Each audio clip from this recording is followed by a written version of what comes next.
Good morning, afternoon, evening, whenever you are watching this, and happy Friday! Woohoo! We have made it to the end of week 2 for distance learning. I'm very proud of everyone who's been keeping on track, and thank you for those who have joined our Google Classroom. Thank you extra for those that have joined the Google Classroom and submitted work. I really appreciate that. Also, if you did not get the email, phone call, or however they sent you the message, they notified us that yesterday. So they notified us yesterday that for the rest of the school year, the school will be closed, but we will continue to do our online learning. So I am very sad about this because I was hoping that we would be going back and get to business as usual and learn how we have been at the beginning of the year. So it's pretty disappointing that we won't be able to go back to school and learn the traditional way, but I'm glad that we can at least still get some learning done while we are at home, staying safe and staying away from others that may have the virus, or for at least us to make sure we are staying healthy and not spreading it even more. So I'm glad that we are staying safe, but I am disappointed that I will not see you until probably next year. So, that just makes it even more difficult for us because that means we need to for sure make sure we're on Google Classroom and make sure we are submitting our work on there. So make sure you're attaching pictures of your work and make sure you have the lesson number when you're attaching the picture so then I know I can give you credit for those days. If you're having trouble attaching the assignment, then you can always email me. So you can email me the pictures and I'll still give you credit that way. Okay? But if there's any questions regarding the school being closed for the rest of the year, please let me know. Please email me, message me on here or on Instagram to let me know, and I can try and answer your question as best as possible. Sorry for starting the video like that, but I just want to make sure I get all the information out there for those that were unaware. But anyways, let's go ahead and work on this page together. So I noticed that this page is slightly different than what we're used to. It has a little bit of information that we've done, like building expressions and then substituting, but it's kind of separate, and it kind of like one question will start us out with writing the expression. Then the next question makes us use that expression to do the substitution method. And so I feel like this is a little bit more difficult for us. So I am going to just go through both pages, the front and back, with you slowly, and we'll work through it all together. And if at any point you're like, I understand this, I do not need help, you can always pause, practice it by yourself, come back and check. But I just want to let you know that I'm going to be pretty much leading you through the whole thing. Okay, so let's go ahead and look. So we are using algebraic expressions, and this objective is use algebraic expressions to solve problems. You can use an algebraic expression to help solve a word problem. So not just any type of problem, we are going to be working with word problems. Use a variable to represent the unknown number. So when they say this, that means we are going to have a variable. We are going to not know what that number is. When they tell us what to substitute that number for, we will use it, then we can solve that problem. Okay, so let's read this together. Inna wants to serve salad at her party. She will need 1 head of lettuce for every 6 guests who attend. Write an expression she could use for deciding how much lettuce she needs. So step 1, decide what operation the problem uses. Well, each head of lettuce will serve 6 people. So divide the number of guests by 6. Then step 2, identify the unknown number. So the problem does not state how many guests will attend, so we want to use a variable. For this instance, they are picking the letter G for the variable, and that represents the number of guests. Whenever you pick a variable to use, make sure you're verifying and you're letting us know what does that variable represent. So here, G stands for number of guests, not just guests, but number of guests. Step 3, write a word expression. Then use the word expression to write an algebraic expression. So first they wrote the number of guests divided by 6.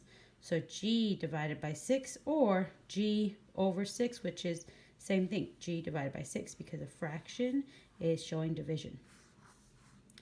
So Ina finds out that 18 guests will attend. So this is building off of that expression. So evaluate the expression for this number of guests. So we know how many guests, we know the number of guests. So since we know the number of guests, we can use that variable G and we can substitute the number 18 for that variable. So our first step, substitute 18 for G. So we rewrote our expression 18 over 6. So we took out G, we put 18 there. And then our second step is just to divide. So 18 divided by 6, which equals 3. And then finally our answer would be, so Ina, I'm not sure how to pronounce her name, will need 3 heads of lettuce. Okay, so let's go ahead and try these out together. So this goes off of a little bit what she did, but not so much. At her last party, Ina decorated with window stickers. For this party, she wants to use 4 times as many stickers. Let's go ahead and underline that. So 4 times, and I'm just going to put a little 4 times there because I know I'm going to be multiplying, and 4 is my number I'm using. Write an expression for the number of stickers Ina will use. Use the variable S to represent the number of stickers she used at her last party. So her last party represents the number of stickers she used last time. So we have S for that. Sorry, it looks a little bit ugly, but it's okay. So we have S, and that's how many she used last time, how many stickers she used last time. But now this time it's saying she wants to use 4 times that amount. So this pretty much tells us what we need to do. We want to take the original amount, and we're multiplying by 4, and we can write it 2 different ways. So we can either put 4S, which number next to variable means 4 times S, or we can write out 4 times S. But remember, this way is the way you're more likely to see it, especially when you move to 7th, 8th grade math. So try and incorporate this into your answers as much as possible. So 4S or 4 times S means the same thing. Now, the next part, we're going to use that expression for S, and now they're going to give us information for what S represents. So let's read it. Use the expression to find the new number of stickers if she used 14 stickers for her last party. Well, we know now that S is 14. So we want to rewrite this, and we want to substitute 14 for S. So 4 times 14. Parentheses next to a number means we are multiplying, so that's why I have my parentheses here. If you want to use a little dot for multiplication, a little time symbol for multiplication, that's fine. So 4 times 14, I'm going to come over here to the side and multiply it out. 4 times 4 is 16, carry that 1. 4 times 1 is 4, plus 1, which gives us 5. So the answer is 56, and I'm going to circle that final answer. So the third problem actually goes off of the last problem. So if you were to try this out by yourself and you had this answer wrong, when you move to this question, your answer is going to be continually going in the wrong direction. So we need to use that number we had last time in this new question. So Ina wants to put an equal number of stickers on each of the windows. Write an expression to show how many stickers will go on each window. Use the variable W to represent the number of windows. So we know we have to use W. So I'm going to go ahead and write that. And how many stickers she has tells us from our last problem, which was 56 stickers. So if she wants to put the same amount on all the windows, and we don't know how many windows, we do know we want to put a couple on each. So when we say a couple on each, most likely that means we need to, not most likely, it means we do. We need to divide. So W is the amount of windows, so we're going to divide the total amount of stickers. So 56 divided by W, or remember we can write it as a fraction. So that is our expression. Let's move on to the next part, which, like we did earlier with number 2, number 4 is similar. We're going to use the expression from before, which here it was 56 divided by W. We need to use that expression for the next one. So use the expression to find the number of stickers for each window if there are 8 windows. So I'm going to just put equal sign, 56, and we're dividing by 8 because now that represents windows. So 8, and our final answer, 56 divided by 8, gives us 7. Circle that answer. All right, let's turn the page and try out the rest of the problems together. Number 1, a builder needs 2 hinges to install each door. The expression 2D gives the number of hinges needed to install D doors.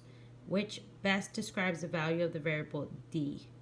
Okay, so if we are multiplying here, then let's see what could be something that describes this.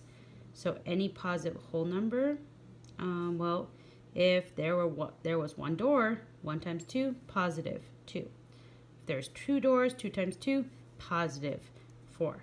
Okay, if there are no doors, even if that's 0, it's still going to be a positive number.